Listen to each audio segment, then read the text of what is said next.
నిమీలిత నేత్రద్వయం, శ్రవణంతో దృశ్యం, వీణులతో వీక్షణం, వసంతవల్లరితో సుసాధ్యం.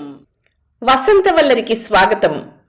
ఈనాటి వసంతవల్లరిలో సుప్రసిద్ధ కథా రచయిత, సినీ రచయిత, కేంద్ర సాహిత్య అకాడమీ అవార్డు గ్రహీత స్వర్గీయ పాలగుమ్మి పద్మరాజు గారి రచన పరిహారం వింటారు.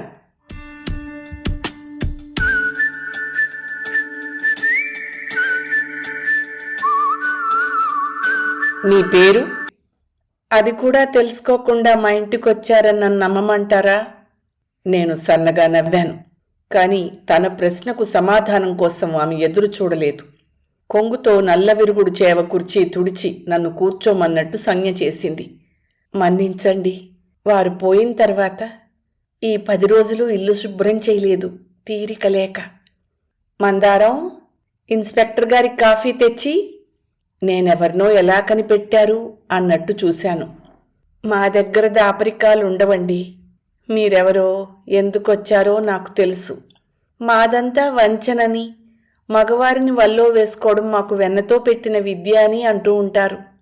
అది అబద్ధమని వివరించకుండానే తన పని తాను తిరిగి చేసుకోవడం మొదలుపెట్టింది. ఒక అద్దాల బీరువా నిండా పుస్తకాలు దులిపి పేర్చుతోంది.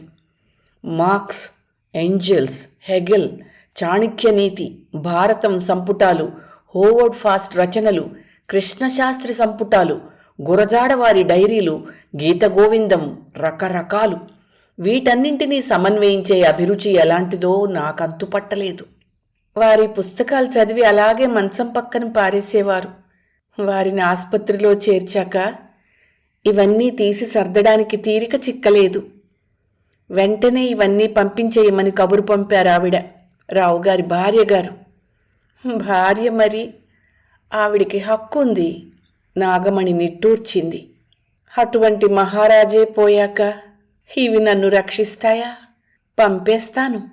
ఆయన ఆసుపత్రిలో ఉన్న 20 రోజులు మీరు రాత్రి పగలు అక్కడే ఉన్నారట. తప్పలేదు. పాపం ఆవిడికి తీరిక లేదు. ఆయన పోతారని తెలుసు.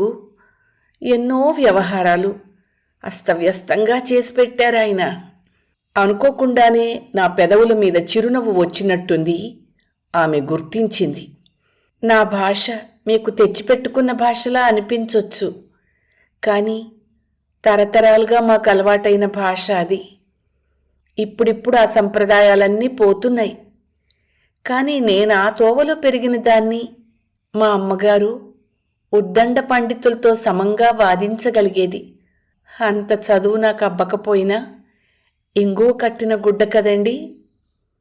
పుస్తకాలు సర్దడం ఆపేసి బీరువా పక్కనున్న ముక్కాలి పీట మీద కూర్చుంది. కళ్ళలో అలసట, ఏదో పోగొట్టుకున్న దైన్యం. వారితో పరిచయం అయినప్పుడు నాకు 20 అప్పుడే నిండాయి. ఎన్నికల ప్రచారానికి వచ్చారు. రాత్రి 11. వాన. వారి కారు మా ఇంటికి 10 గజాల దూరంలో ఆగిపోయింది. మెకానిక్ కోసం డ్రైవర్ని పంపారు. కిటికీలోంచి చూస్తూ ఉన్నారు. అరగంటైనా అతను రాలేదు. అమ్మ గొడుగు ఇచ్చి మా నౌకర్ని పంపింది, వారిని లోపలికి వచ్చి కూర్చోమని. వారు కొంచెంసేపు సందేహించారు. లోపలికొచ్చారు. పడకుర్చీ వేసింది అమ్మ. కూర్చున్నారు. మా బోటి వాళ్ళ ఇంటికి రావడానికి మీరు సంకోచించడం సహజం.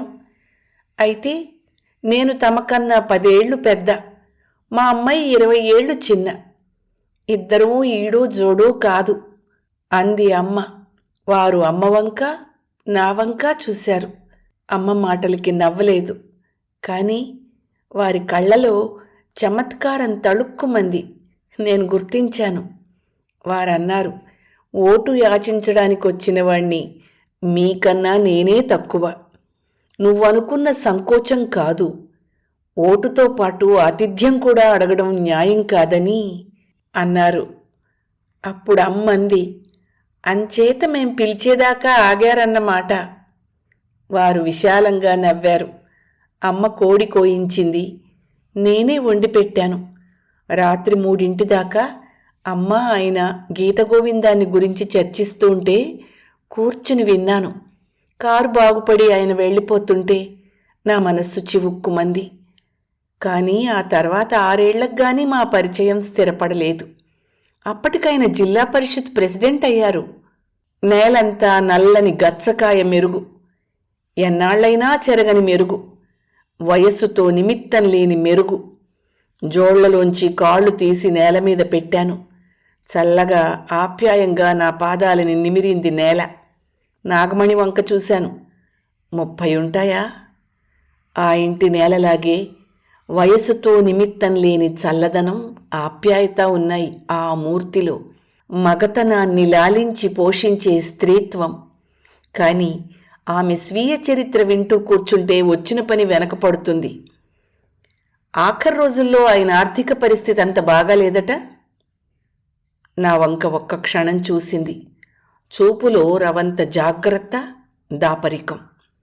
ఆయన ఆర్థిక పరిస్థితి ఎప్పుడు బాగుంది కనుక?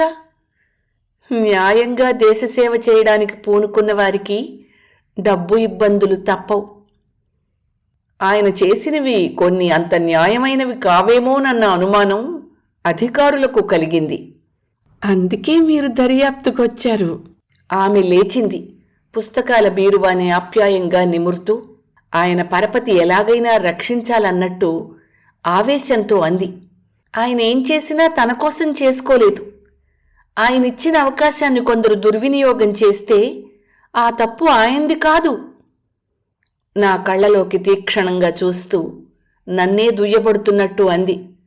ఆయన మీద దర్యాప్తు చేయడానికి మిమ్మల్ని పంపారే, ఆ పెద్దల్ని గుండె మీద చేయి వేసుకుని చెప్పమనండి, వారే తప్పు చేయలేదా? ఒక్కొక్కరు లక్షలు చేసుకున్నారు. వాళ్ళు, దగ్గర బంధువులు ఆస్తులు సంపాదించుకున్నారు. ఉన్నదంతా పోగొట్టుకున్నవారు ఈయన. ఆ సంగతి వారి రాజకీయ మిత్రులకు బాగా తెలుసు. మిత్రులు అన్న పదాన్ని శత్రువులు అన్నంత ఘాటుగా ఉచ్చరించింది. పల్లెటూళ్ళలో మీ ఇల్లు పొలం అమ్మేశారట.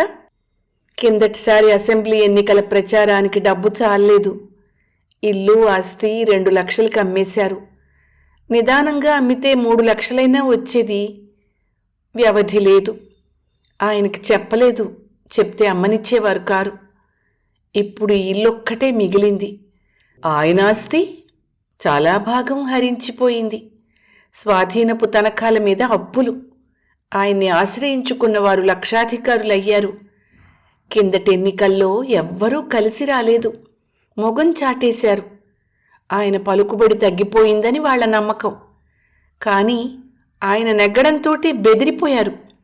అందుకే ఎత్తుపై ఎత్తు వేసి ఆయన పదవిలోకి రాకుండా చెయ్యాలని మహాతంటాలు పడ్డారు. వాళ్ల ఆటలు సాగలేదు. మహారాజా ఆయన. ఆవిడ మాత్రం జాగ్రత్త పడ్డారట. తప్పే ఉంది. ఆవిడ కూడా నాలాగా ఆస్తంతా అన్యాక్రాంతం చేస్తే కొడుకు గతి ఏం కావాలి? మందారం కాఫీ తెచ్చింది. చప్పరిస్తూ చూశాను. మందారానికి వయస్సు లేదు. ఆడా మగా కానిదేదో ఉంది ఆమెలో. కాగితపు గులాబీలాగా వాసన ఉండదు, వాడిపోదు. కళ్ళలో చిన్న సంజ్ఞ. నాగమణి కళ్ళు సందిగ్ధంతో ముడుచుకుపోయాయి. నా వంక చూసింది. వెళ్ళిపోమ్మని చెబుదామా వద్దా అన్నట్టు. ఏమీ అనకుండానే లోపలికి వెళ్ళింది. పడగ్గది లోపలికి. తలుపు తెరిచి చటుక్కున మూసింది. నేను చూడకూడదన్నట్టు. కాని ఆ క్షణం వ్యవధిలో ఎదుటి గోడకి తగిలించిన రావుగారి పెద్ద ఫోటో, దాని కింద వెండి ప్రమిదలతో దీపాలు, అగరు ధూపం కనపడ్డాయి. అబ్బాయి మీద అరెస్టు వారెంట్ వచ్చింది తెలుసా? ఆ గొంతు రావుగారి భార్యది. దొడ్డిదారినొచ్చుంటుంది పడకగదిలోకి. లేక మందారం ఆవిడ కారులో రావడం చూసి ఆపి నాకు కనపడకుండా దొడ్డిదారిని లోపలికి తీసుకుపోయి ఉంటుంది. అయిన ఇంటి ఇల్లాలు భర్త పోయిన 10వ రోజున ఇల్లు వదిలినట్టు తెలిస్తే బావుండదు. అయినా ఇక్కడికి ఎందుకు వచ్చింది? ఇద్దరి మధ్య ఏ విధమైన పొత్తూ లేదని విన్నానే. పోలీసులు వచ్చి ఇల్లంతా సోదా చేశారు. సర్కారు సొమ్ము ఉండాలట 2 లక్షలు. ఆయన సంతకం ఫోర్జరీ చేసి ఎవరో తీసేశారట ఆయన ఆసుపత్రిలో ఉండగా. అబ్బాయే తీశాడంటారు వాళ్ళు. మీ ఇంట్లో గాని పెట్టాడా? మీరేనా అంటుంటా? నన్నేనా? అంది నాగమణి. నువ్వెంతకైనా తగినదానివి. మా ఆయన్ని సొంతం చేసుకున్నావు, నా బిడ్డను నాకు దూరం చేశావు. నీకు నీతి నియమం ఉన్నాయా? అన్యాయం మాటలాడకండి. నాకు బిడ్డలాంటి వాడే అబ్బాయి. మొగాళ్ళు ఒట్టి పిచ్చి పీనుగలు గనక మీలాంటి వాళ్ళ ఆటలు సాగుతున్నాయి. మీరే వాళ్ళిద్దరినీ దూరం చేసుకుని నన్నంటారేమండి? ఇంటికొచ్చింది మొదలు వేపించుకు తింటే ఏ మగాడైనా ఇంట్లో ఎలా ఉండగలడు? అబ్బాయినైనా ఒక్కరోజున ఆప్యాయంగా పలకరించి ఎరుగుదురా? నా కొడుక్కైనా బుద్ధి చెప్పుకోకపోతే వాడు తండ్రిలాగే తయారయ్యేవాడు. ఆయనలాగా తయారైతే ఎంతో సంతోషించుండును. తండ్రి రాజకీయాలు, తల్లి సాధింపులు, డబ్బు కోసం రచ్చలు. తల దిమ్మెక్కిపోయి కాస్త ఆప్యాయతైనా దొరుకుతుందని ఇక్కడికి వచ్చేవాడు. మోసం చేసి ఆయన చేత సంతకం పెట్టించుకున్నారు పవరు పట్ట మీద, అందులో జబ్బుగా ఉన్న మనిషి చేత. ఆసుపత్రి ఖర్చుకు కూడా డబ్బు అందనివ్వలేదు. ఎంతైందో చెప్పు, అణా పైసలతో పారేస్తాను. డబ్బు మీద ఆ మాత్రం జాగ్రత్తే నాకుంటే 3 లక్షల ఆస్తి ఆయన కోసం అమ్మేస్తానా? ఉద్ధరించావు. నువ్వు డబ్బు ఇవ్వకపోతే ఆయన ఎలక్షన్లో నిలబడేవారు కాదు, మేమిట్లా వీధిన పడాల్సిన అగత్యం ఉండేది కాదు. నేను డబ్బు ఇవ్వనిది ఆయన మీద ఇష్టం కొద్దీ. రాజకీయాల్లో పడి ఇల్లంతా గొల్ల చేస్తున్నారని. పదవులు శాశ్వతం కాదని నాకు తెలుసు. పోయిన తర్వాత అడుక్కు తినాలి. ఆయన, నేను, అబ్బాయి కూడా. ఆస్తి అమ్మనివ్వకపోవడానికి అదీ కారణం. ఆయనకి రాజకీయాలే ప్రాణం. దూరం చేస్తే ఆయనకి బతికుండగానే చావు. ఆడదానికి ఇల్లు, మగాడే సర్వస్వం. మొగాడికి ఇల్లు, ఇల్లాలు చాలవు. లోకం, పేరు, ప్రతిష్ట, ఆశయాలు ఎన్నో ఉంటాయి. అయితే ఇల్లు కావాలి, ఆడదాని ఆప్యాయత కావాలి. నువ్వు సప్లై చేసావుగా, నా బతుకెందుకు కాకుండా అయిపోయింది. నేనెవరికీ కాకుండా అయిపోయాను. కన్నబిడ్డకి నన్ను చూస్తే తిక్క. ఎన్నైనా చెప్తావు. నీకే శ్రీరంగనీతులు. నాకు మిగిలిందల్లా వాడొక్కడు. పోలీసులు పట్టుకుంటారు, జైల్లో పెడతారు. ఆమె వెక్కి వెక్కి ఏడ్చింది. అతను ఫోర్జరీ చేశాడని రుజువేమిటి? నే చెప్తాను. ఆయనే సంతకం. అప్పుడు గుర్తుకొచ్చినట్టుంది. నేను హాల్లో ఉన్నట్టు కంగారుగా తలుపు తెరిచింది. అప్పుడు చూసింది రావుగారి భార్య నన్ను. నువ్వా? ఇక్కడికి కూడా? వెంటనే అయినింటి ఇల్లాలని గుర్తుకొచ్చినట్టుంది. చర్రున దొడ్డిదారిన వెళ్ళిపోయింది. పారిపోయినట్టే వెళ్ళిపోయింది. నాగమణి హాల్లోకొచ్చింది.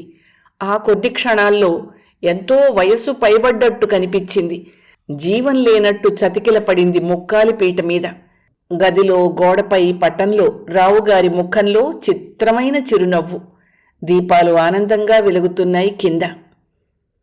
3 ఏళ్లయింది ఆవిడ ఇంటికొచ్చి. మళ్ళీ ఇప్పుడొచ్చింది తప్పనిసరై. పాపం, అమాయకురాలు, ఆడది. చటుక్కుని ఆమె ముఖంలో గాంభీర్యం, తీవ్రత, గొంతులో ఆవేశం. అటు చూసి చెప్పండి, ఆ మహారాజు సొంతానికి ఏమన్నా ఎప్పుడన్నా చేసుకున్నాడా? ఆయన పేరు రచ్చకెక్కిస్తే మీకేం ఒలుకుతుంది? ఇంక మనిషి మీద నమ్మకం ఉంటుందా ఈ లోకంలో? నేనేం సమాధానం చెప్తాను? ఆమె దీర్ఘంగా నిట్టూర్పు వదిలింది. నేనే ఆయన సంతకం పెట్టాను.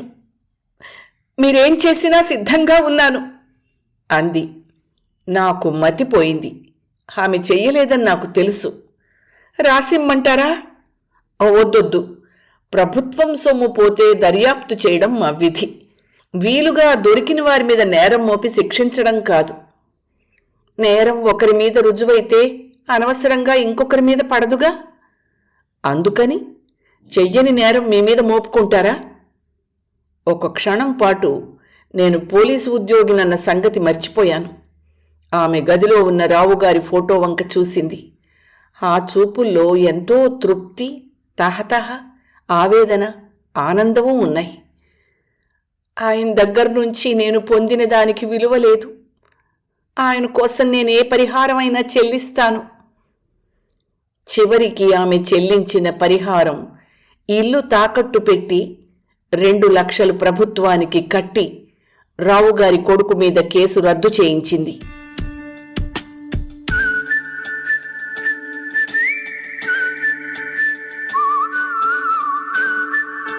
వసంత వల్లరిలో సుప్రసిద్ధ కథా రచయిత, సినీ రచయిత కేంద్ర సాహిత్య అకాడమీ అవార్డు గ్రహీత స్వర్గీయ పాలగుమ్మి పద్మరాజు గారి రచన పరిహారం విన్నారు.